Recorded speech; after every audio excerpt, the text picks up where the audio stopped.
let's get this big train rolling down the line. Why is that song in my head? Is that even a real song?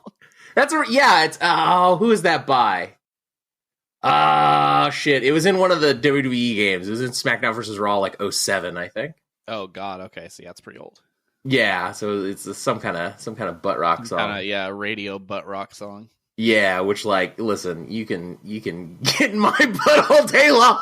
Your Xbox Game Pass Game of the Month Club. I'm Spencer. And I'm Mark. That spells Spark. Your spark of inspiration to explore Game Pass. Charging sequence at 30%, 50%, Chief, 70%, 90%. This is SPARCPass. What's going on, everybody? Welcome to SPARCPass, your Xbox Game Pass Game of the Month Club. What's going on? I am Mark, your 2021 audio editor of the year, and I am joined, as always, by 2021 friend of the year, Spencer. Spencer, what's going on, bud? Oh, that's the nicest thing anyone's ever said to me. I mean, you know, we're doing best of. We're doing a best of the year. I thought we both have the best of the year this year. You know, like I'm the best person that edits audio on the planet Earth. There's no one else that can prove me wrong. It's true. They can't. There's no one better.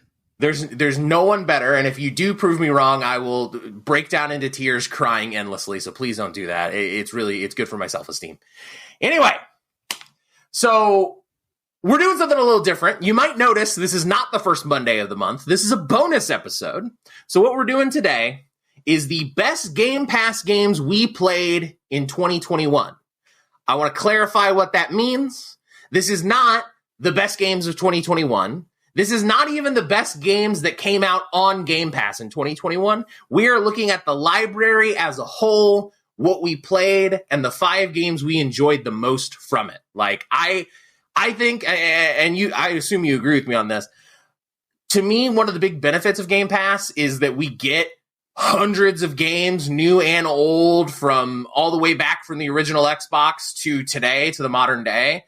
And I think it's really cool that we get all of that in one big package. So why not celebrate that in one big encompassing package in an end of the year list?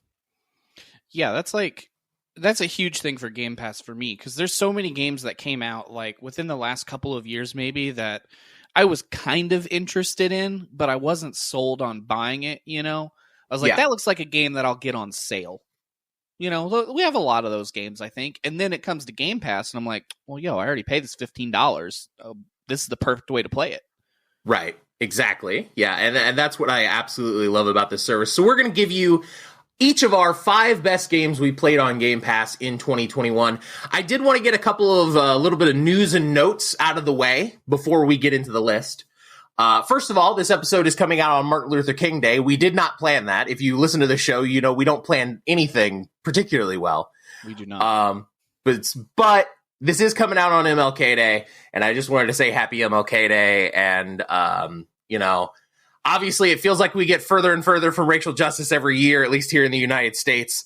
So it's important to celebrate those that at least brought us somewhat closer together. So happy Martin Luther King Day to you and everybody listening at home. Secondly, I wanted to get one little bit of news in before we got going, because this podcast is coming out before it comes out. A new Game Pass game got announced today as we record this, the Hitman Trilogy. Hitman's 1, 2, and 3. 3 just came out last year, are all coming to Game Pass on January 20th. I think this is a pretty big dang get for Game Pass.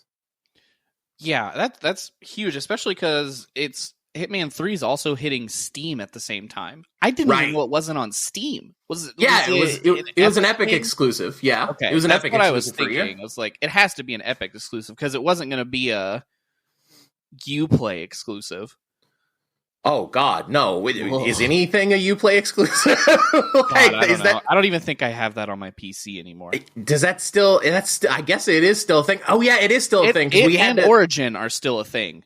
Both of them still exist, and I'm not. I mean, Origin at least like gives good sales every now and again, but like fucking Uplay. Why does Uplay fucking? Anyway, I'm not gonna give Ubisoft the time of fucking day. I don't even want to begin to recall trying to play Uno. Oh my God. Yeah, that might be one of the only games, if not the only game I've ever refunded. Yeah. On Steam. Yeah. I just want to play fucking Uno, man, with my friends. Yeah. Anyway, Jesus I'm not gonna. Christ. We're not getting into it. What we are getting into is the Hitman trilogy, which I think looks really cool. I played the first one and a little bit of the second one at a friend's house. We played the first one. Yeah, we played the first one on our gameplay channel a long time ago. Yeah, I think we played like the first mission or something. Yeah, so we played the demo, and I think, we then did the first mission whenever the full game came out. I think that sounds right. But yeah, no, that game's really cool. So that's definitely worth checking out. I also, really quick, wanted to announce the next episode of SPARCPass, the next full episode of SPARCPass, is going to be on The Gunk, which is on Game Pass right now. So, if you want to play it alongside us and let us know your thoughts, you can tweet at us at SparkPass, you can hit us up on Instagram at SparkPass, or you can email us sparkpass@gmail.com. Let us know what you thought of The Gunk, and we will read your responses on the show. And of course, that is the full show that comes out on the first Monday of every month. Anything else we need to hit before we get into this? I'll tell you what. Do you want to hit 2 more quick games that I just saw on the tweeters? That is coming to Game Pass today when we are recording, which is the 13th. Go for it. Spelunky 2. Oh, hell yeah. And I'm going to butcher this name, I think. The Anacrusis? I know that game. That really rings a bell. I think that was announced at the beginning of the month in the big Game Pass dump. Yeah. Yeah, it is basically, from what I've seen, it's taking a page out of Left 4 Dead and Back 4 Blood's book. Yes. But with aliens. That sure sounds like a game that came out in 2021. Yeah, like it's a first person co-op shooter against aliens. Sweet. Okay. Yeah, I mean, it's cool. I try it. That genre is really undergoing such a renaissance right now of just like so many fucking games are coming out in that like asynchronous group versus horde kind of thing. Yeah. Like there's been a ton of those this past year. So, hey, another one. And Spelunky 2 is a big get. That game is rad from everything that I've heard. So Spelunky 2 is a pretty good one. So that's another one worth checking out. All right. The best Game Pass games we played in 2021. We both made a top 5 list. And let's get right into it, man. You know what? Let's start off with you. What is your number 5 best game you played on Game Pass this year? Past year. I think my number 5 is probably going to be The Medium. Okay. I forgot that I played it in 2021. For some reason, I thought it was a 2020 game. Because that's just how my life is right now. Years don't matter. Everything runs together. Right. But it was a very, very interesting game. I played it a long time ago, and I say a long time ago. I'm talking like 6 months. Right. But yeah, dude, it was good. It was good. It was different. It had the I'm trying not to go like too deep in like spoiler territory or anything, but like the dual reality gameplay that it does is very cool. Yeah, on a technical level, because I tried this game out too, and it didn't really stick for me, but on a technical level, this game's very impressive, and there is a reason this only came out on next-gen systems, because that like dual reality thing that they did would be very hard to pull off on the last gen of consoles. Oh, 100%. There's no way. This is one of those games that needed to be on next gen and high end like PC hardware because of that. Because essentially the dual reality worked differently than I thought it did going in. I thought you would like jump between worlds and only be in one at a time. But they run right next to each other, which was very different than what I expected. And it was almost like you had 2 games running next to each other. So I think this game was not overly like graphically impressive. You know, it doesn't break the bounds of what we know of video game graphics by any means, but it showcases that next gen hardware by being able to run something like that at a constant smooth frame rate and not like chug along when you have the 2 different scenes rendering next to each other. Right. Yeah. No, for sure. So the game is technically very impressive. Like I said, I kind of bounced off this one. I'm not a huge horror fan. If you don't know, The Medium is a psychological survival horror game, where you are basically you go into an abandoned hospital and you find some spirit voices and you're trying to cure some shit. I forget the broad beats of the story, but that's basically it. I will say the story didn't super stick with me. Yeah, it wasn't a bad story, but it just wasn't like blowing me away. You know what I'm saying? Right. Yeah, exactly. Yeah. But I thought the gameplay was solid. There's a couple of really solid little stealth sequences in there. And I did like the whole one world affecting another and you see both simultaneously and dealing with both kind of gameplay. It was pretty cool. This didn't make my top 5. But I think it's a solid choice. And this was an exclusive for a while, too. I think it's no longer exclusive. It just came to PlayStation, I think, very, very recently. Like, within the last couple of months, at most. Right, yeah. Because this came out, like, around launch, yeah? So, yeah, that sounds about right. It probably had a year exclusivity on it, and that probably either just ran out. Hit Game Pass in July. That's right. Yeah, because it got delayed. Well, it hit... You know what? It may have been sooner than that. It may have been more around January, because I think it hit Cloud in July. I'm sorry. Oh, yeah. I was going to say, because I remember playing this towards the beginning of the year. Yeah, I think I'm pretty sure it was supposed... Yes, I remember now. It was supposed to come out on launch, and then it got pushed back a couple of months. I remember this now. Yeah, exactly. You're right. Yes. I was incorrect. I'm sorry. I have not had any of my coffee this morning. We are recording this. Not firing on all cylinders yet. Yeah, we are recording this in the morning, which we don't normally do, but it's the only time we could do it. So yeah, I thought this was a pretty good game. That's a good choice. That's a good start. All right, my number 5. I'm going to assume that this is probably not a game you played because this doesn't seem like it would be something that is up your alley. But this game also came out in 2021. It came out in January of last year. So we're probably getting to the point where it's probably going to leave Game Pass soon. So if you want to try this game, I would highly recommend it, and I would jump on it soon because it's probably going to leave the service soon. I'm talking about Cyber Shadow, which was created by Machine Head Games and published by Yacht Club Games. Yacht Club, of course, the famous publishers and developers of Shovel Knight, and Cyber Shadow is developed by one dude at Machine Head Games. In fact, I think Machine Head Games is just a label that this one guy created.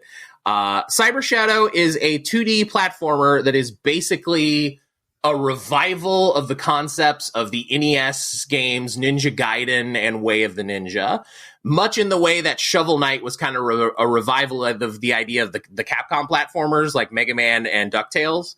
This is very much a revival of the like Tecmo Ninja platformers. It's a very cool game.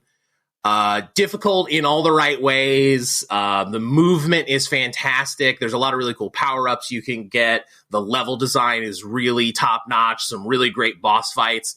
There's a clip on my Twitch channel, because I played this game on stream, and there's a clip on my Twitch channel of me fighting this one boss using only parries. Like, I killed the boss using only parries, which was fucking sick. It was so... There's fun ways you can challenge yourself like that. Really great, exceptional 2D platformer that I kind of feel like got overlooked. Like, it came out right at the beginning of the year. Everybody's still finishing up their games from November, from the big, winter game season. It's definitely a game that I felt like got sort of looked over in the Game Pass library, and it's probably going to leave soon, so I would get on that shit post-haste. Yeah, I just pulled it up here to see what it was. I remember that game, and I remember people talking about it and playing it, but yeah, I definitely did not play that game. Yeah, I mean, it doesn't really super vibe with the kind of games that I know you like, but I love these 2D platforms. I've decided officially 2021 was the year of the shooter. It was me expanding my horizons. My horizons are closed this year, baby. I'm playing 2D platformers. I'm playing fighting games. Nothing else. I want gaming comfort food. And that game is 100% for me gaming comfort food. Like, I loved that game. I really enjoyed it. Again, made by one guy, which whenever you see it is pretty fucking stunning. Like, I'm sure he had a little bit of support help from the guys at Yacht Club, but the vast majority of this game was made by one dude. The music is really stellar too. Go, if nothing else, go listen to that OST, because that OST be banging. Yeah, that definitely looks like a game that is 100% 100% up your alley. Yeah. But I usually don't dig those games playing them personally, but I like to watch people who are good at them play them because it's impressive. And the soundtracks usually absolutely 1000% slap. So I'm going to have to take a look at that. There you go. So Cyber Shadow, go check that out. Again, they haven't said officially that it's leaving Game Pass yet, but like, I think it came out like the tail end of January of last year. So like, it's about time for it to go, right? Assuming that they signed a year contract, which most of these games do. I could see that, yeah. Yeah, so you might want to keep your eye on this one. It might be leaving soon. All right, Spencer, your number 4. My number 4 is going to be Psychonauts 2. Hey, there we go. I had a blast with that game, and I kind of went back and forth on it being in number 4. This was hard for me to narrow down because I played a lot of good games last year. A lot of games that really like sucked me in that I didn't expect to. But Psychonauts 2 is great. The story was fun and interesting. The gameplay was solid. They fixed a lot of the things that I didn't like from Psychonauts 1. And just overall, the game was a freaking blast, man. And all the different art styles that they had in that game were so cool. Like, yeah. A lot of them were styles that I really like, especially the like the casino world with all like the skulls and stuff like that. I thought that was a really cool one. I'm not super into platformers usually, but this one was fun enough that I could get past not being super great at it. You know what I mean? Right. Like there's some platformers that the game is fun enough or the character is interesting or cool or even just like cute enough that I can play the game even though I'm terrible at it. And then there's other ones where I'm just like, this is hard and I don't like it, I'm not having fun, and I quit. Right. Yeah, and this is also a game that I really loved, really enjoyed, and we also talked about it on the pod earlier, so I don't want to like go into heavy detail again, but Psychonauts 2 is just a really fantastic game, and the music is really great. I will say, I think the more I reflect on it, I think the beginning of the game is a little shaky, but I think it gets better as the game goes on, definitely in terms of story. I think the story of this game is really fantastic. It does a great job of tying in the VR game that nobody fucking played and making sure that the stuff from that is understood and you know what's going on. The powers are really great. My biggest problem with Psychonauts 1 was the fact that it felt like the game wasted your time, and I never once really felt like my time was being wasted on Psychonauts 2. Really enjoyable game. One of my favorite games of the year as well. We may talk about it a little more later. Number 4 for me was Titanfall 2. Ooh, okay. And this might be a controversial pick in some ways because Titanfall 2 multiplayer has been absolutely fucked this year. And I understand that. In the little bit that I did get to play of Titanfall 2's multiplayer, it's really fun. But I didn't come here for the multiplayer. I think Titanfall 2's campaign is absolutely incredible. Oh, yeah. I 100% agree with you. I played it when it came out. God, I guess it was like, 2016, 2017 when that game launched? Yeah. And I did not have high expectations for that campaign going into it. I was expecting it to be like Call of Duty Battlefield level of campaign. Like, it sure is a shooter where I go from point A to point B and I blast a bunch of dudes. But it was freaking amazing, man. It blew me away. I loved it. There's so many moments in that campaign that are just so gripping. Like, one of my favorite characters in gaming that I met this year was BT, that fucking robot. Yep. Is so emotive and so expressive, and like you can feel the energy that BT is radiating just from looking at him, and that's fucking cool. And of course, it's dope that he like fastball specials you all over the place. Right. Like, he's fucking dope. His arc in that game is really sick. The main character is pretty nondescript, but let's be real, BT is the main character of that campaign. And I love him, and he's great. Also, I don't want to spoil too much of the game, but I mean, it's a few years old. You've probably played the game at this point if you're into shooters. But that moment where you see time freeze and you have to like platform through time freeze Mm-hmm. is fucking incredible. Yeah, I lost. Dude, that was so sick. Oh, I lost my goddamn mind. Like, there's so many sick set pieces in that game. That one really being the big one for me that like sticks out in my brain. And of course, you know, all the story beats of BT saving your ass whenever you're useless because you're often useless. Dude. You're really not wrong. That's the thing. Is like, oh, dude, BT carries our ass through that campaign. Are you kidding me? But yeah, no, he hard carries us, and we love him. He's one of my favorite characters I met in gaming this year, and he's just a dumb big robot, and I love him. So Titanfall 2, unfortunately, yeah, the multiplayer is borked. The multiplayer is under constant DDoS attack. Fuck that guy, by the way. Whoever's doing that shit, fuck you. Yeah, I mean, I do know that they've kind of got the modding community that is helping relieve some of that for the PC side of things. Yeah. Which is nice and good, and I'm glad that the community can do that, but God, I hate that this game has been left out to dry. Yeah, Like, it's unfortunate. I get it.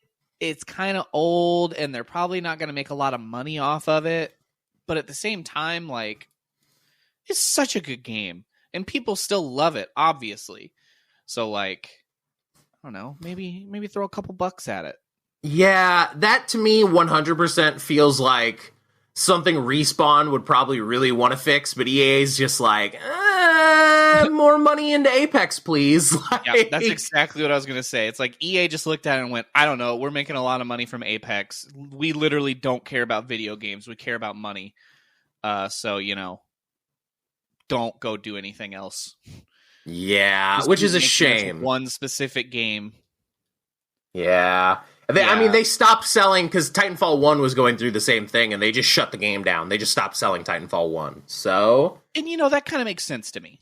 Because that was only a multiplayer game. And it's even older. Like, we're talking launch title for the Xbox One. That's how far back we are. So you're looking at, what, 2013? So I can kind of see being like, hey, we're past that one, guys. We're going to let it die. Here's Titanfall 2. We're going to do our best to keep it supported. It's on sale. Buy it. You know, pick it up cheap and enjoy it if you're not into Apex. Because I would love to play Titanfall with people, but I have zero interest in battle royales. right. Like, the gunplay and stuff feels fine in Apex because it's based off of Titanfall, and gunplay in Titanfall feels great. But you kind of lose the most fun thing, which is, you know, the Titan. You get to be in this giant mech and just destroying things. Yeah, and it's not even just that. It's not just losing the Titan. It's losing the movement, too.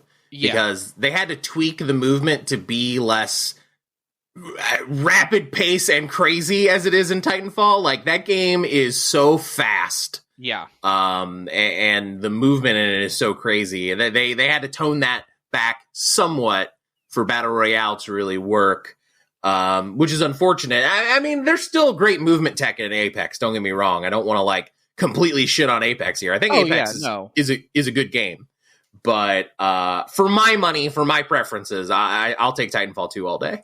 Yeah, it's just not my jam, you know? Like, I just don't really dig the Battle Royale concept of drop in, die, look for another match. And I'm just like, oh my God, I want to play a video game, not sit in a loading screen.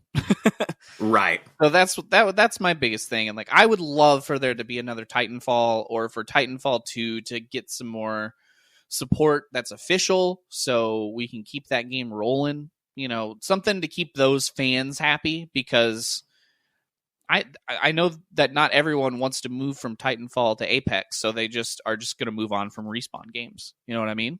Right. Yeah. If you don't keep them in house, they're going to go somewhere else to get their fix. Yeah, exactly. Yep, 100%. So, but if you haven't played the campaign of Titanfall 2, you know, even if the multiplayer is not working, which if the multiplayer does eventually work, go play that too, because the multiplayer is fun. Yeah. But go play that campaign at minimum. You'll get in and out. I think it's like 6-7 hours, and it is super worth your time. It's super great. Yeah, it's a pretty short one, but it's a fantastic playthrough. I 100% agree with you on that one. Yeah, so that's my number 4, Titanfall 2. All right, Spencer, number 3. Hit me with it. I've got Hades on my list for number 3. Oh, that's a good-ass video game. Let's go. Yeah, so this game is one of the other games on my list that was like chef kiss perfect to come to Game Pass for me. Because I kept putting it off buying it. I was like, man, I could play this on my Xbox. I could buy it on my PC. Feels like it would be a really good Switch game, though, to play, away from home, which I'm never away from home anymore. Or just, away from a TV or a desk setup. And then I was like, next time it's on sale on the Switch, I'll buy it. Next time it's on sale on Steam, I'll buy it. And I never did. And then it came to freaking Game Pass. I was like, okay. Let's give it a shot and see if I like it. It doesn't cost me anything, just costs me a little bit of my time. Now I have a freaking 3-foot tall Deuce pillow behind me on my shelf. That's how into this game I got in a month. It is extremely good. If you guys haven't played Hades, this game came out in 2020, put out by Supergiant, which Supergiant, if you haven't played Supergiant's other games, by the fucking way, holy shit, go buy Bastion immediately, go buy Transistor immediately. Really stellar developer, and I think this is their finest work yet. Yeah, and dude, to throw back to soundtracks like we were talking about earlier, if you want to listen to good game soundtracks, everything from Supergiant is fucking amazing. Yes. The soundtracks are so good in these games. Every single one of them is just great from start to finish. Throw it on Spotify while you're banging out spreadsheets at work, and dude, you'll love every second of it. You'll still hate your spreadsheets, but you'll love your music, I promise. Who doesn't hate a fucking spreadsheet? But yeah. Oh my god, I hate them so much. Fuck a motherfucking spreadsheet. All my homies hate spreadsheets. Yup. But Hades is really exceptional. It's definitely got that one more play vibe that all good roguelikes have. It sucks you in, it draws you in. The characters are great. The art is horny as fuck, but it's fun. It's just a really from the top down exceptional package. It was my 2020 game of the year. So I played it back in 2020. If we had done this podcast last year, it would have been number 1 with a bullet on my game of the year list. Oh, yeah. I know it was a game of the year for a lot of people. I mean, a lot of people when it came out. And I watched a ton of people play it in 2020 when it launched. And I always had fun watching people play it. I was like, this game looks super cool. This game looks fun as hell. And it was just one of those I kept putting off buying it until it ended up hitting Game Pass. And I was like, this is perfect. I can try it and see if I do really like it enough to want to play it and maybe even buy it if it leaves Game Pass. If it ever leaves Game Pass, I'd 100% want to buy it somewhere so I can play it more. Right. Yeah. It's just enough. It's just enough I can pick up and play it to kill some time and not feel like I'm sucked completely into the game. And just enough I want to keep playing it and explore the world and the lore and learn about it more, that it's that perfect mix for me of I can play it for an hour and be fine and move on and, just kill a little bit of time while I'm, waiting for dinner or whatever. Or I can play it for 8 hours and go, oh shit, I just played this game for 8 hours. Right.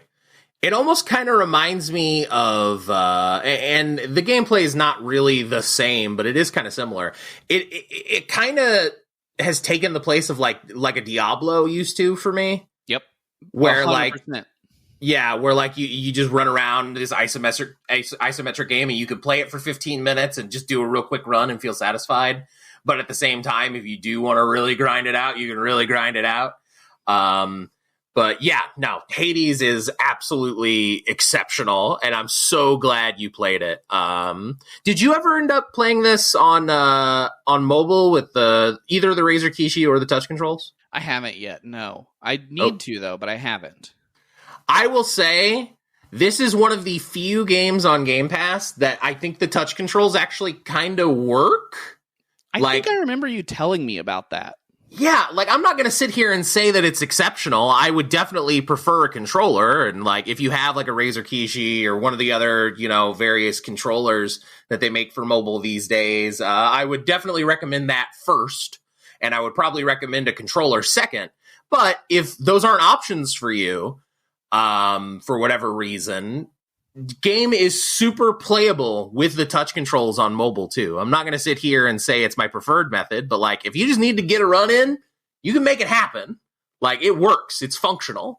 So, which is not normally the case for many games, especially Game Pass console games with touch controls, you know. So, yeah, might be worth giving a try there as well. I remember when xCloud was starting out and they were talking about like playing with touch controls, the photo going around of the Microsoft Duo, I think is what it's called. Is that what that's called? Their folding Android phone. Yeah. Yeah, the Duo. Okay, sorry. It was going to bug me if I didn't get that right with my phone nerd. Right. I remember seeing people playing it, and it looked like they were playing like a DS because it was folded up a little bit, so they had the top of the screen. You could see everything. The bottom was the controls, and I was just like, that's so sick that we can it's pretty do cool that now. And Yeah, the it's pretty fact cool. that it works is really good because something about mobile games almost regularly gets ruined for me with touch controls. I've never had a game that I was like, this feels good on touch controls. Right. Yeah, I definitely, I feel that too. I vibe with that too. And I think it helps a lot that these touch controls, a lot of the touch controls I think are just like tacked on by Microsoft. These were actually developed in-house by Supergiant, and you can feel it. You can really feel the difference. Like they know their game exceptionally well. And they made it work. Like I genuinely, I think you could, I don't know if it would run particularly well, but if you could put this game out on phones, you have the control scheme to make it work, which is pretty incredible. If you can put this game on a Switch and it runs well, you could put it on a phone. Probably. Yeah, it'd probably work. And in fact, I would be willing to bet that that's probably something they experimented with, right? Whether or not they end up eventually doing it, we'll see. But Hades, really awesome game. That is your number 3. Anything else you wanted to hit on Hades before we move on? I don't think so. I think we kind of covered it pretty well, especially because I think most people at this point are fairly familiar with Hades. Yeah. I was definitely kind of a late adopter on this game. But yeah, dude, it's so good. If you somehow haven't played Hades yet in 2022 and you have Game Pass, hop on that. I give it a go, because I typically don't like games like this, especially games that are a little bit known for being kind of on the difficult side by default. And I had a blast with it. I thought it was great.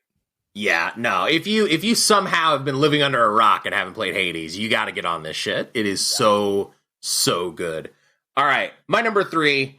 I'm going to keep this one brief because we've talked about it so much on the show. Psychonauts 2. Woo! I also put Psychonauts 2 in my Game of the Year list. We've talked about it on multiple episodes of the podcast in the past, so go listen to the backlog if you haven't, if you want to hear my full thoughts on Psychonauts 2. But yeah, the thing that really sticks with me with this game is, surprisingly enough, the story, which is not what I expected to stick with me at the end of this. You know, the whole Raz coming back together with his family and the whole Grulovia subplot and things like that. That's what really sticks with me with this game. Also, surprisingly, the music, like, I will occasionally get the Jack Black, like, psychedelic song stuck in my head. That whole sequence is really great. I loved this game. Like, it was, at one point this year, it was probably my number 1. But, you know, things have fluctuated. Things have changed a little bit. I've thought more about the games that I've played this year. It ended up drifting down to number 3, but still, if you haven't played Psychonauts 2, you don't even need to have played the first game to enjoy it, in my opinion, because there's a little video at the beginning that catches you up on everything you need to know. And Psychonauts 2 is just an absolute banger. It's so good. Yeah. I didn't even think about or really say much about it on mine, but I 100% agree, dude. That video at the beginning and that you can watch is so freaking helpful because I didn't finish Psychonauts 1. We talked about that on that episode of the podcast. If you want to know why I didn't finish that game, go check that episode out. But knowing that I could come into this one and it would kind of say, here's what happened. Here's how, this world kind of works. Great, you're caught up. Go play the game and have fun. Was good. Because I think too, it's such a long release window, like from the first one to the second one. Oh god, yeah, it's like 20 years or something like that. Just assuming that someone didn't play the first game is probably a safe play, in my opinion. Because a lot of people may not have. Yeah, super true. I mean, that game did come out on Game Pass like right before Psychonauts 2 release. So like, other than that little window, if you played it in that little window, which is what we did, other than that, you'd have to have been back in the halcyon days of 2005. So yeah, absolutely. Like, they 100% made the right call by making it accessible and welcome to anyone who had not played the first game. You're caught up in 5 minutes and ready to go. That is one of the big things that stuck with me this year in terms of like a storytelling device in a game, of like, you don't have to make your story completely arcane and inaccessible. Halo, I'm sorry. I'm still not upset about Lasky in Halo Infinite. Don't worry about it. You're so right, though, dude. I love Halo, but that fucking story is so convoluted. It's so fucking convoluted and inaccessible. Like, because Gears of War did the same thing. They did the previously on Gears video for Gears 4, right? To, like, get you caught up. Like, there's no reason Halo couldn't do this shit. And I definitely hope it's something that, that 343 sees and grabs from, the other satellites in the Microsoft orbit in the future, because it would be so fucking helpful. Yeah. I mean, just like even a little bit of a rundown would be nice. Like anything. Yeah. Just the tiniest grain, the tiniest morsel. So anyway, to get back on topic, Psychonauts 2, really great. Really enjoyable. Probably my favorite platformer of this year, which, given my love of platformers, I think should tell you a lot. Really fantastic game. You should absolutely go check it out. All right. So that's my number 3, Spencer. We're getting into the nitty gritty here, man. We're getting to the top of the pops here. Number 2. All right. Are you fully prepared to be shocked? I'm ready for a stunner, brother. All right. I want to preface this part when we go into these top 2 of, I thought about these games not just from games that I enjoyed, but in using the idea of Game Pass to play games that I never would have played originally. Right. And experience things that I normally wouldn't, because I'm not shelling out $60 for certain games that I don't know if I'll even remotely enjoy. Yeah. So my number 2 is the Halo Infinite campaign. Yeah, there we go. I knew this would be in your list. I didn't know that it would be number 1. So I'm actually not super duper stunned that it's not. A little surprised, but not super surprised. I knew it would be in the top 5 no matter what. Oh, yeah. Yeah. Well, I mean, we just did a big ass super episode on Halo Infinite, but if you want to hit the spiel real quick. Yeah, I mean, Halo Infinite, it obviously it was going to be high up there for me because I love Halo, I love Master Chief, I love that whole franchise. The game was a freaking blast. The new stuff in the game, like the grapple hook and being open world so you can explore a little bit more, is, for me, a great step forward for the Halo franchise, because, going from point A to point B, killing everything, coming back is fun, but it does get repetitive. And, we're kind of deep into a franchise now for it to be in more of the same, if that makes sense. Yeah. I'm thinking like Call of Duty and Battlefield campaigns, which Battlefield didn't even do this time around. But like every Call of Duty campaign I've played feels like it just runs together in my mind, because it's literally just, you start at this point, you work your way to this point, you shoot guys in the middle. I'm like, okay, cool. Where this game, you can do that. If you want to, you can just drive directly to the next point of your mission, do your mission, get your story point, go on and keep doing it. where you can do all the side stuff too and kind of get some background and lore onto what happened on this ring and what is going on with the Banished and what they're trying to do. So Right. I think it was enough of the same, but enough of new to make this game stand out in the Halo franchise. Yeah, absolutely. I did find the Halo campaign really enjoyable, really, really strong. I will go ahead and tell you right now, Halo Infinite was my number 6. Okay. It just missed the top 5 for me. I was debating Cyber Shadow, Halo Infinite the whole way through.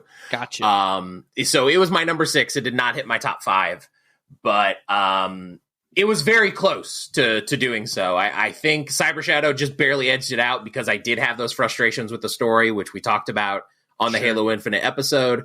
That's what just put it outside of the top 5 for me. But still, I would still highly recommend the game. I would just not get terribly invested in the story. It's kind of where I'm at with Halo Infinite. But I still think the gameplay itself is phenomenal. And bro, that multiplayer, like, don't even get me fucking started on the multiplayer.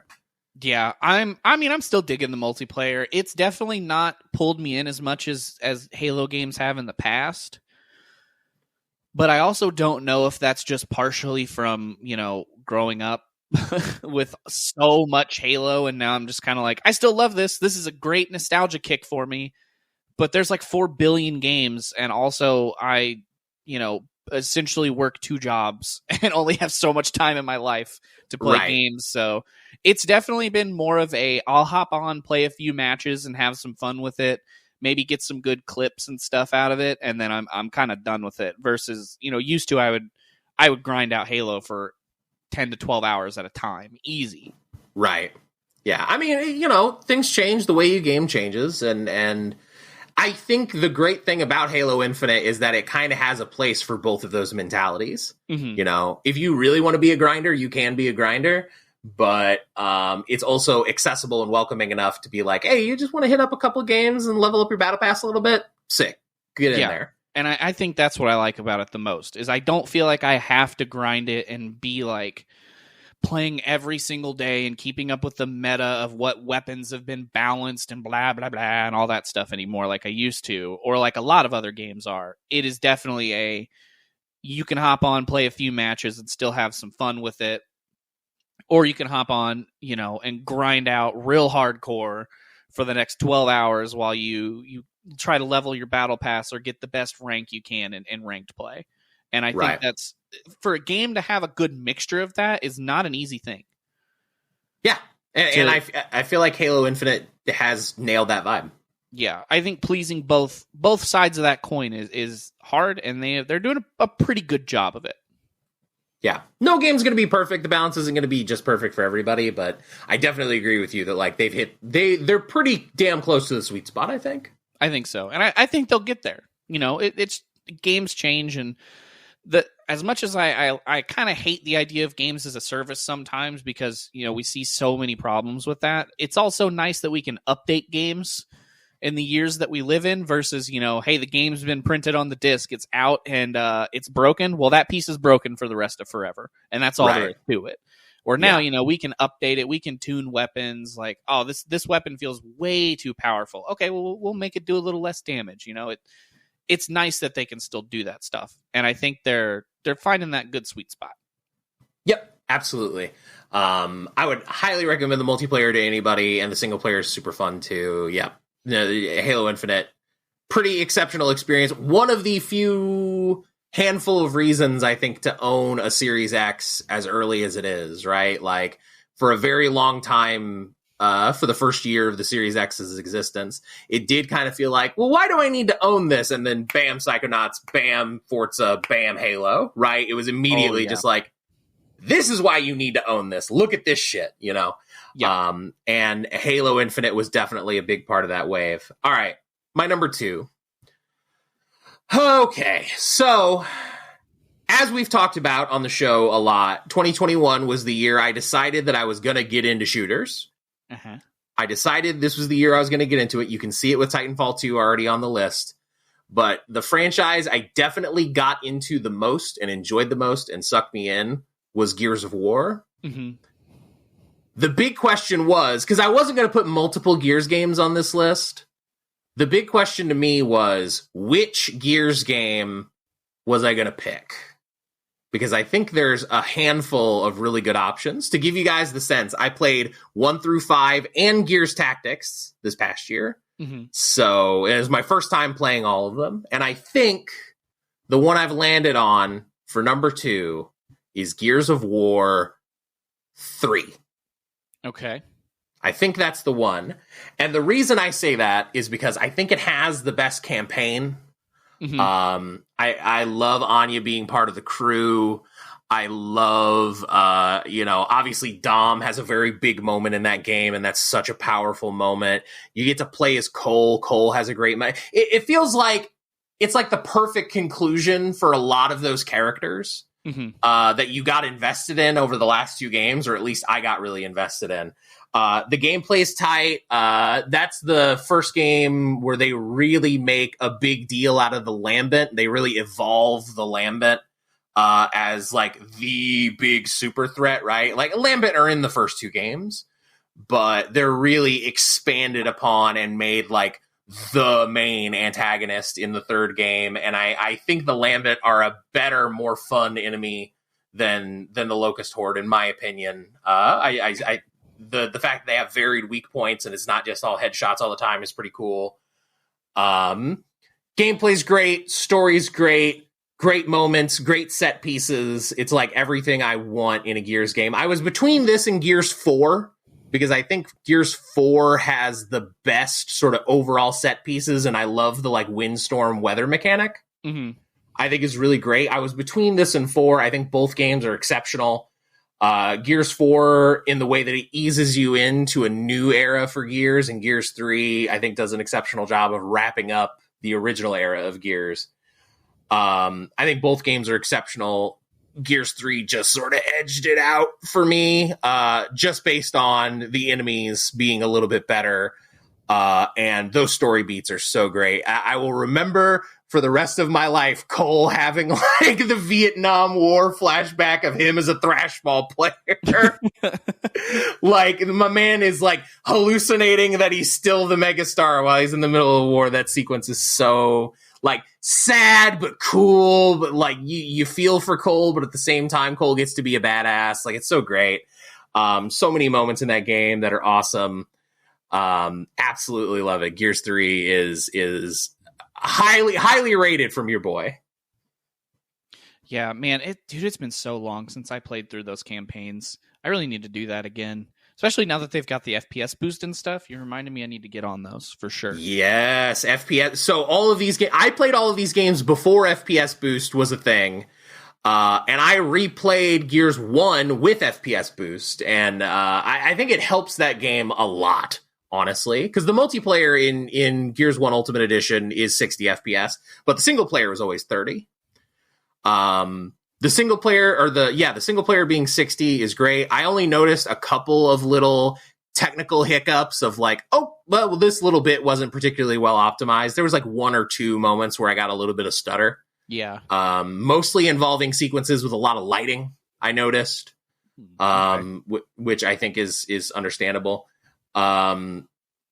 But for the most part, by and large, it works really well. The vast majority of games that have gotten FPS boost work really, really well. There are a couple of exceptions, but for Gears, it's pretty good.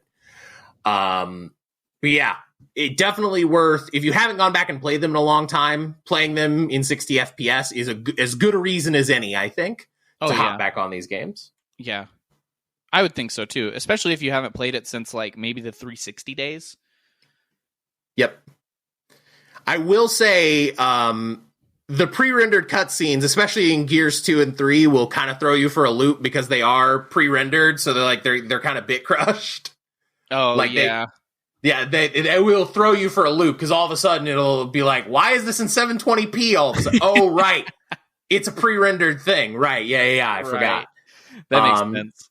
So it will throw you for a loop if you're not ready for it. But yeah, no, Gears 3 is just an exceptional game. And I didn't really even touch the multiplayer all that much. I mean, obviously there's not a ton of people on the Gears 3 multiplayer anymore. But I I didn't even really touch Gears multiplayer a ton. I played a little bit of Gears 5 multiplayer, enjoyed my time with it, but I certainly not something that I like really blew me away or anything, you know? Like I come to these games for the single player, and I think the single player campaigns are really exceptional. Yeah, I play Gears for the same reason. I'm not big on the multiplayer of Gears. This is one of those games I feel like you either have to play it a lot and be good at it, or you play casually and just have to accept that you're going to get dunked on all day. Right. So I was never big into the Gears multiplayer either. Like I would play it with friends if friends wanted to play it, but it was not a game that I was like, I'm going to dive into Gears multiplayer tonight, baby. Yeah, no, for sure. And I feel like for us, there's horde mode, and in Gears 5, there's escape mode, right? Like that's for us, right? Yeah, for those us are a blast. Yeah, I love escape. Escape is super fun, and I still boot that up every now and again. Horde is great, but it takes up a lot of your time. Mm-hmm. Like Horde is long if you have a good run. Escape gives you all the fun of Horde in like 10, 15 minutes. It's so good. It's one of those things in Gears 5 that I feel like doesn't get talked about enough. Yeah. Really great evolution of the idea of Horde, really great game mode. But anyway, Gears 3, my number 2. All right. Solid. I feel like it's probably, if you can only play one Gears game, the story beats won't make any sense. But gameplay wise, if you can only play one Gears game, I would probably pick either Gears 3 or Gears 4. All right. We're getting down to brass tacks. Who's going to be the heavyweight champion of the world? What's going to be number 1? Spencer, hit me with it. My number 1 was Forza Horizon 5. Okay. All right. You know what? I'm just gonna let the cat out of the bag. It was also my number 1. Okay. So we are 100% going to have different reasons for this being our number 1, I think. Yeah, probably. But yeah, no, let's hit it. For me, this is my number 1 from Game Pass because this is a franchise that I know a lot of people who like it, you included, who have played it for a long time and are very, very into the games. And I have tried them in the past. Like I would catch it on sale, or I would get it for like a free weekend, and I just did not really like them that much. Or I would play like with someone else, like on their Xbox. Like they would say, "Hey, you want to try it?" kind of thing. But coming to Game Pass, having the option to like really sit down with it and play it made such a difference in me enjoying the games. Because this is 100% a game I would have never paid $60 for. But it being included in my $15 subscription, it took me a little bit to download, and that was the most of my time that I had to put into it was downloading it, and then gave it a go. Fantastic game. Outside of that, more on the game itself, like this was another game that 100% shows off what next-gen consoles can do. Yeah, and was mind-blowing to me, putting it on 4K screens and finally seeing like 4K video games. You know what I mean? This just feels like the next logical step of where we can go to make games look more realistic. The story was pretty cool. Story was good. It was fine. I haven't done a lot of the stuff outside of that. I tried what's the Battle Royale mode thing in that? What's the Eliminator. Eliminator. I wanted to call it the Enforcer for some reason. And it's fine. It was fun. I wasn't blown away by playing it or anything, but it was fine. It was good enough. Just driving around is a blast. And then for me, something that's just amazing that they did is all the work and time that they're putting into accessibility for this game. Yes. Because there's just so much that they've done. You know, I don't know if it's been added yet or not. I haven't seen anything that's saying it has, but they're adding in actual like on-screen interpreters instead of just closed captions for people who are deaf or maybe just extremely hard of hearing and can't really hear the game the way that they should. So having that person on screen that can like convey emotions from someone talking instead of just here's white text, you know, it doesn't seem like a big difference, but it really is a big difference. Yeah, taking in a story. And then the way that you can slow the game down to make it, if you have like something that makes reactions hard for you, or just a game being slower makes it more fun and enjoyable for you, like just amazing, dude. Like every video game should do that stuff. Video games should be extremely inclusive, not the other way around. Yeah, no, this game really does its absolute best to bring as many people into the Horizon Festival as it possibly can, and it makes me so happy because I have loved these games, and pretty much ever since I came back to Xbox, right? It was Horizon 3 that really brought me back into the fold, honestly, because I didn't have an Xbox One for a long time. Like, I was not particularly, obviously. We all know what happened with the launch of the Xbox One. We don't need to recount the story. Yeah. But, I was out on the Xbox for a long while, and it was Horizon 3 that brought me back. Horizon 4 was an exceptional evolution on that. And to me, this is the pinnacle. It is not just the best racing game I have ever played. It is not just the best open world racing game I have ever played. It is the best open world game I've ever played. Like, I'm putting it right up there with Breath of the Wild, Witcher 3, Skyrim. All you fucking weebs, come at me. You nerds, come at me. You scrubs. I don't give a fuck what you think. Forza Horizon 5, to me, is right up there with the best of the best open world games that I have ever played. Just the sense of motion, the constant perpetual dopamine drip of rewards, the car library is out of this world. Obviously, it's not even close to done yet. Like, they're still putting out new cars, new maps, new challenges, new race. They're going to be adding to this game for at least a year, if not more. We're usually promised a year of DLC, and then we'll see where we go from there. Obviously, Playground might be otherwise occupied working on Fable. So this game might have to last a little bit longer than the average Forza Horizon. And I think it's an excellent framework. I haven't been playing as much as I expected. Not because I don't want to be playing it, but because I want to be playing other games instead. Right. Like, other games have just kind of gotten in the way. Like, I had to really grind on Halo Infinite for the single player to do our episode on it. Now I've moved on to the Gunk, which we're playing next month. I'm really hoping that I can get the Gunk done quickly and get everything else sort of off my itinerary so that I can like have a week of Forza before Luminous Avenger X2 comes out at the end of January. And it's like, well, shit, that game's probably not going to be super long, but I got to play that. And then February and March, as we know, are going to be insane for games. Oh. So, like, it's great that the release schedule is so busy right now, but it sucks because I just want to play fucking Forza, dude.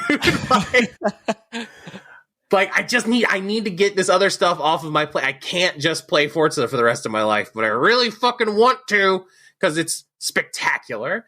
It is one of the best open world games ever made, and it is... I talked earlier about gaming comfort food. This is gaming comfort food. If you just want a big plate of fucking mac and cheese in your video games, that is what this is. This is just like, it warms you from the inside out. Forza Horizon 5, both of our favorite games that we play. I'm a little surprised, actually, that that's your number one. Yeah, I would say that if we were just talking like game of the year, this probably wouldn't be my number one. Although it would be a contender, unlike some other game awards shows. But that's neither here nor there. Yeah, I have no idea what you're talking about. I've already blacked it out of my memory. I don't. But yeah, like it was mostly looking at it. I was trying to look at it from the Game Pass perspective of things and factor in a little bit of that. You know what I mean? Of would I have played this game if it wasn't on Game Pass? What did it have as an addition of being part of Game Pass compared to if it was not and I had to just buy the game, or for other people needing to buy the game? Because I think Forza is one of the best examples of what Game Pass is for. And that's playing games that you may not play outside of Game Pass. And they have had 11 million players or something like that. Like, it is just astronomically high how many people played this game. And I think a large majority of those never would have played it if it wasn't on Game Pass. Right. Absolutely. Yeah. It's another note there for, making this game as accessible as possible. They've done it with the accessibility features, and having it on Game Pass makes it extremely accessible and easy to play too. Because again, this game does have the stigma of like the sports/racing game stigma of these just exist to be a technical demo and only like the dudiest of dude bros play them, right? Like this genre has a stigma on it. And in terms of like the hardcore gamers put this stigma on sports games and racing games. Mm-hmm. And it sucks because I just think this game is exceptional and I think everyone should play it. And the fact that it's on Game Pass makes it so much easier for me to just grab people by the shoulders and be like, play Forza Horizon. It's so good. Yeah. No, it's exceptional. It's so good. And I think I'm so happy with it. And I think even outside of that, like even if you don't think you'll enjoy this game, but you have Game Pass, even if you only have Game Pass on PC and you have like a high-end PC with a good monitor, literally just load this game up to look at how pretty it is.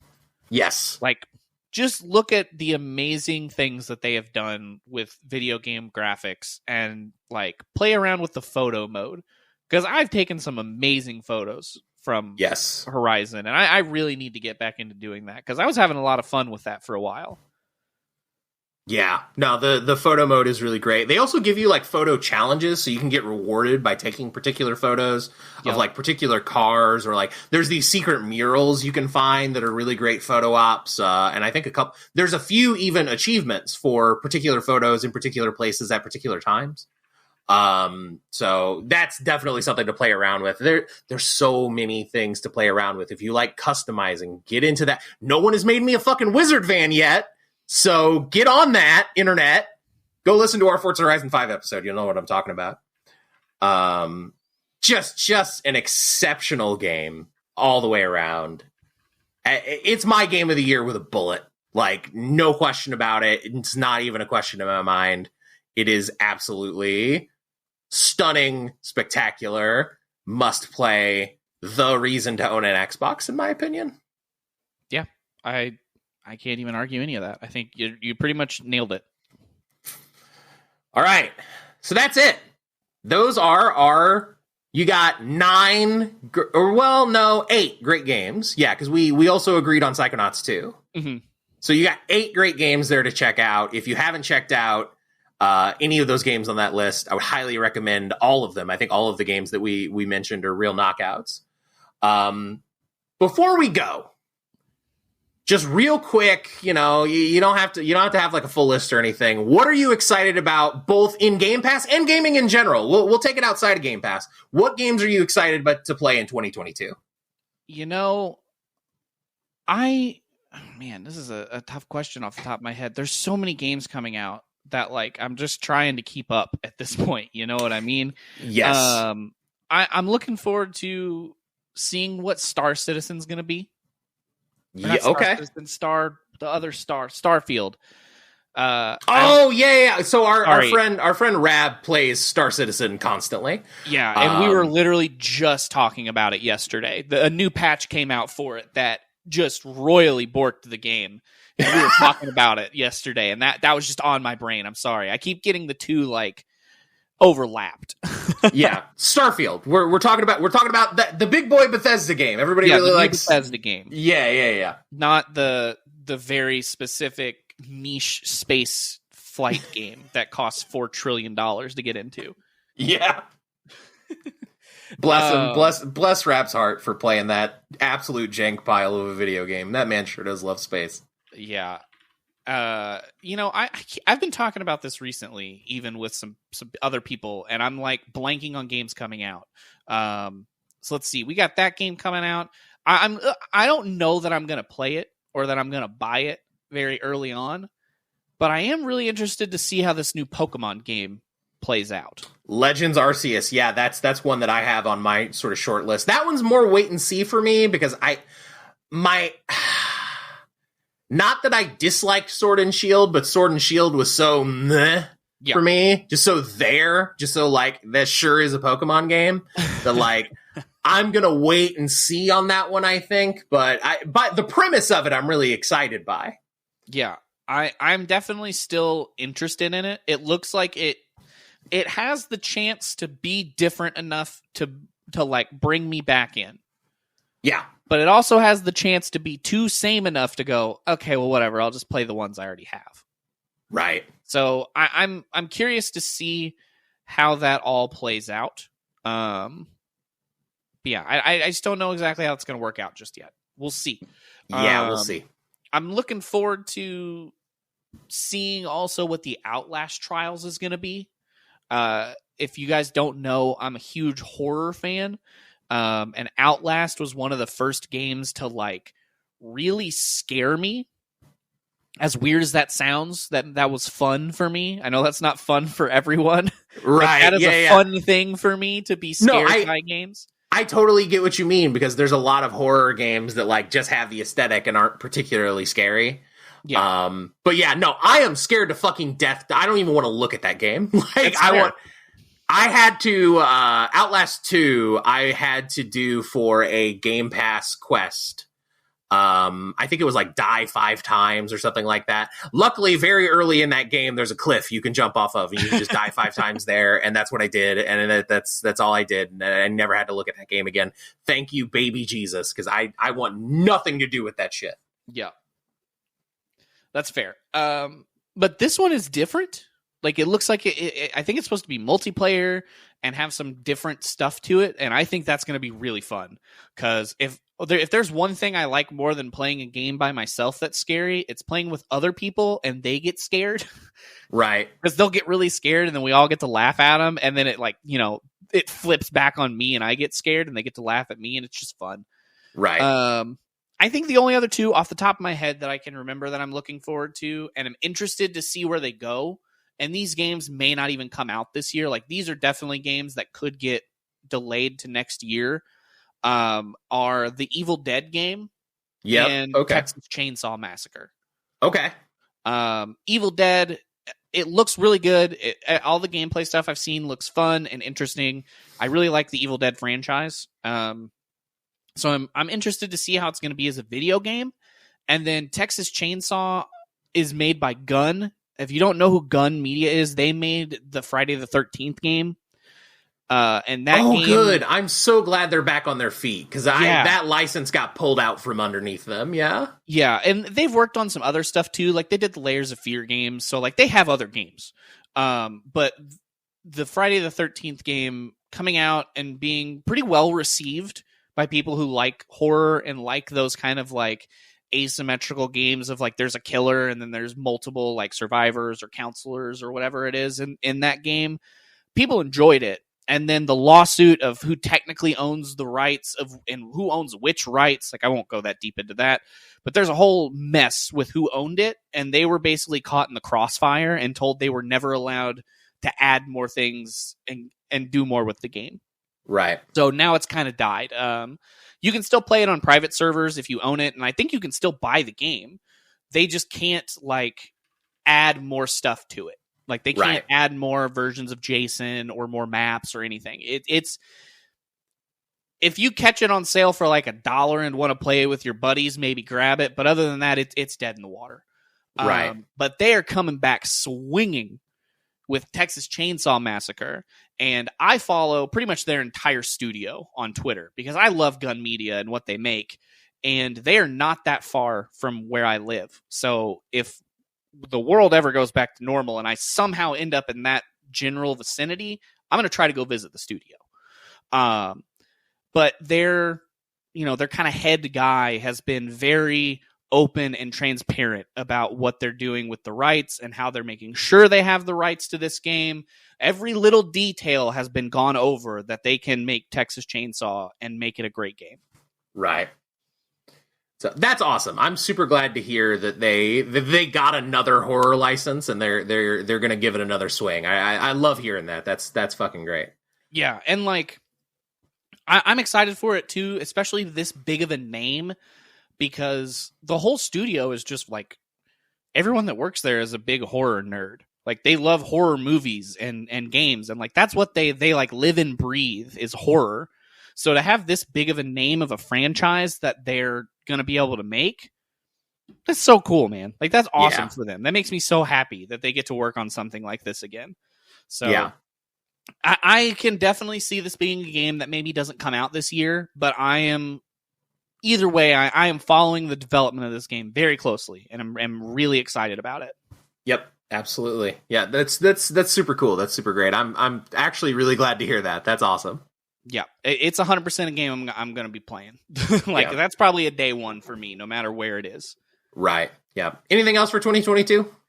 I think at the moment that's all. I know there's a lot of other games and there's a lot of other stuff, but I'm trying to limit what I take on right now in excitement because I just started the Mass Effect trilogy. And you're gonna be on that.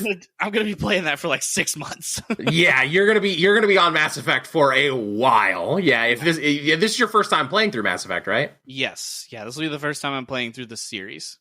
Yeah, so you're gonna be in that world for a minute. Yeah, that's gonna take a while. Yeah. So, all right, my big stuff for 2022 that I'm excited about. The only one of these, I wrote down a little list, and I just realized only one of these is a Game Pass game. So I'll say it first. Tunic! Fuck yes!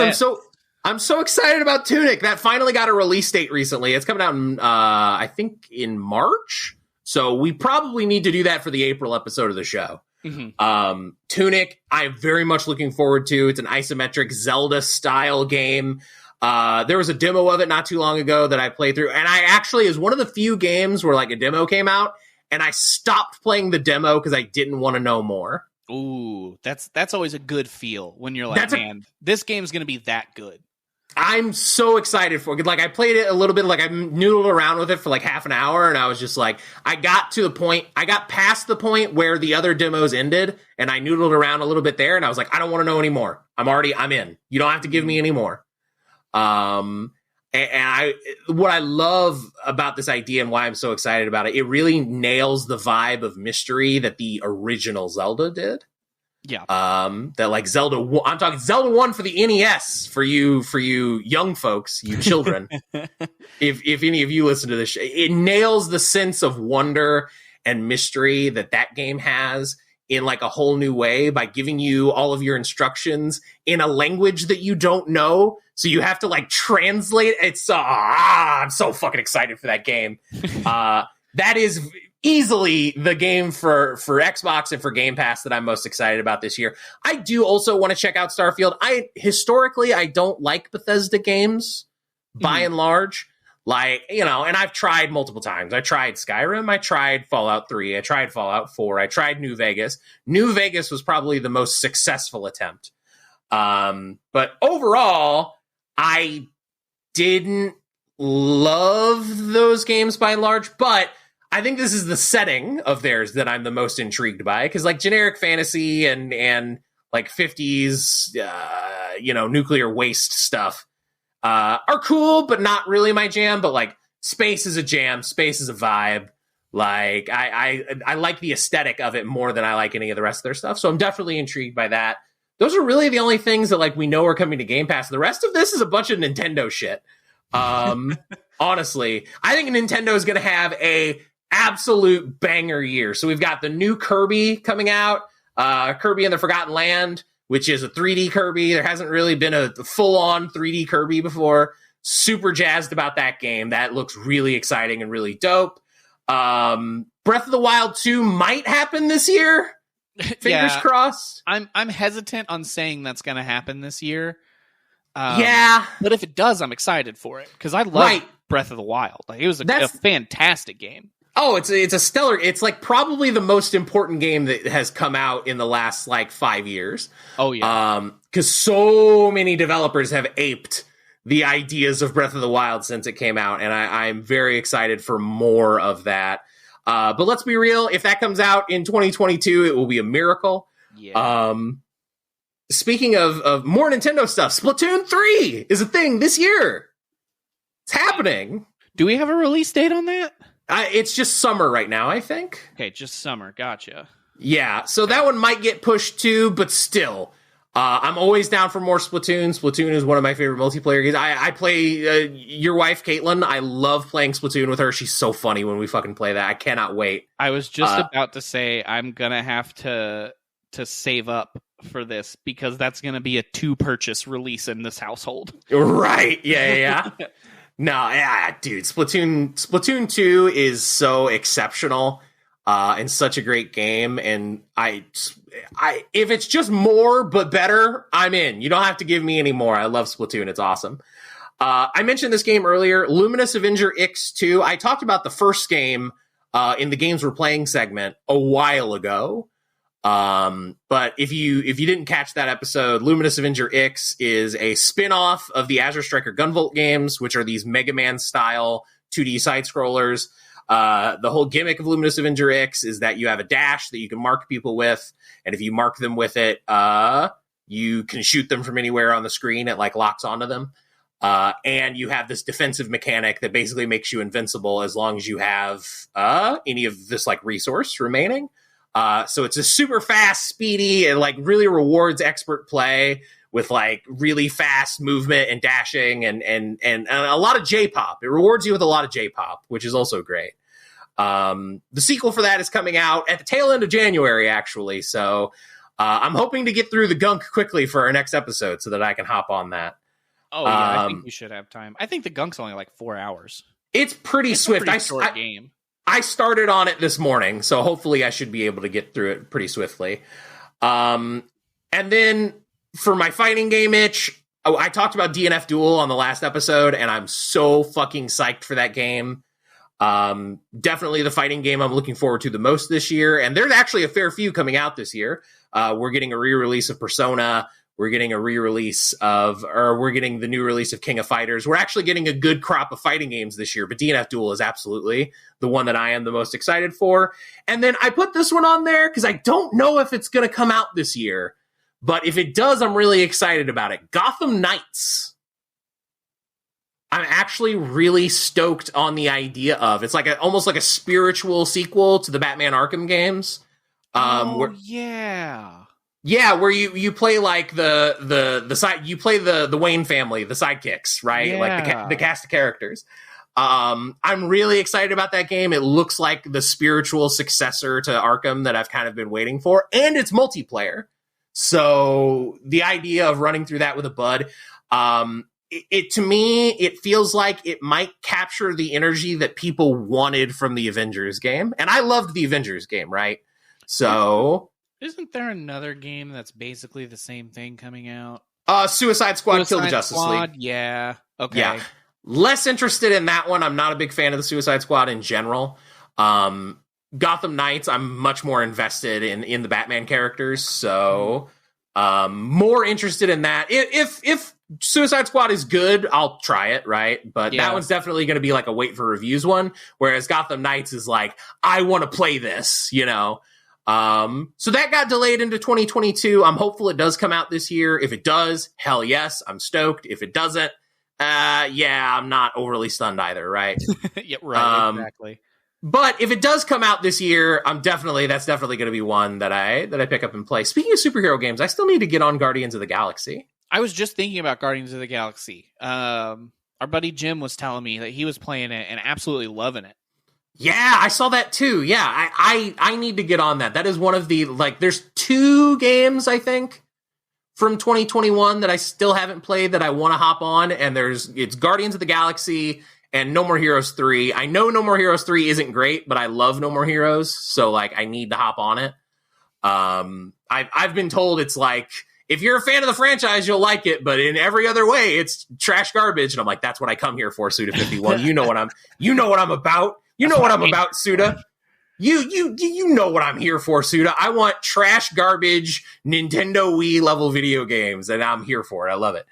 But yeah, the other main game from 2021 that I still need to hop on is Guardians. And again, that might fill the void of everybody else not liking Avengers that exists in my soul. Maybe there will be other superhero games that other people other than me like in the coming years, and that would be exciting. Yeah, that would be nice for sure. It would be so nice. I do kind of wish Guardians had a multiplayer though.